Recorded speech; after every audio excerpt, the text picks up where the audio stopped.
playing with this RDL variation with a block. So if we're thinking about the pelvis, oftentimes postpartum we're in that more externally rotated position, and we want to think about ways to drive kind of internal rotation at the pelvis. So we're here thinking about driving that internal rotation. So something like a hinge is really difficult because we need to get movement at the sacrum, and if we're really tight on the backside, we'll often move through the lumbar spine, which is that low back, versus getting that eccentric length through the glutes and allowing the sacrum to nutate and kind of nod forward. So this RDL, which is just a little different than a standard deadlift because there's not quite as much knee bend. So I'm grabbing the yoga block and placing it between the knees. That essentially is trying to kind of squeeze here so I can kind of drive this at the top. So I'm not gonna go too heavy on this for just the demo purposes / just trying to get the movement right. So I'm gonna use the wall behind me for that tapping. If you go down and you hit the wall, it just means you're too close. So step a little bit further away. And as I go down, I'm gonna demo first without weights. I'm gonna think about that soft knee bend, so my weight's over my midfoot and not falling forward. We're thinking about groundedness through that middle of the foot. And I'm gonna think about kind of tapping the wall behind me and kind of lengthening those glutes on the backside. And as I go down, I'm gonna exhale and I'm gonna squeeze the block. Inhale, come up. Exhale. Inhale, come up.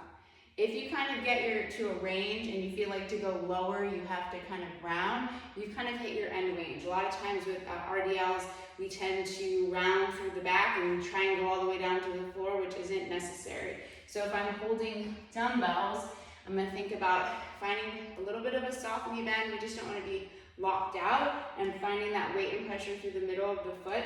And you're probably gonna be narrower than you think you need to be because you're holding the block. So as I come down, think about exhaling.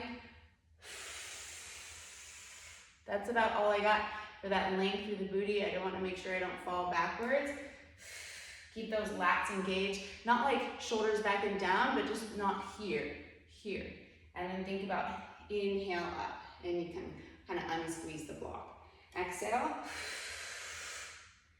inhale up. So it's a little bit different. Also, that exhale might give you a little bit more ab control. So I'm gonna step away from the wall so you can kind of see that booty work. Obviously, this is a work in progress for myself as well. So as I go down, I exhale, inhale up. If I go down a whole lot lower, I'm just gonna find it through the back. So this is kind of my end range where my glutes are lengthened before I kind of lower through that lumbar, and then I inhale up. Exhale, squeeze. Inhale up.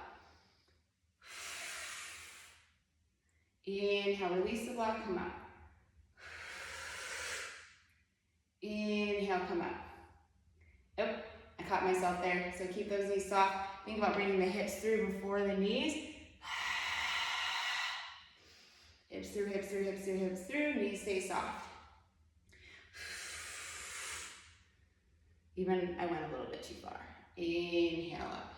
So you're squeezing the block on exhale. Right there. Inhale up. Okay? So we're doing that kind of RDL variation so we can kind of try and drive this at the top of the pelvis. At exhale, you're also going to feel some ab tension and hopefully just experience the deadlift a little bit different.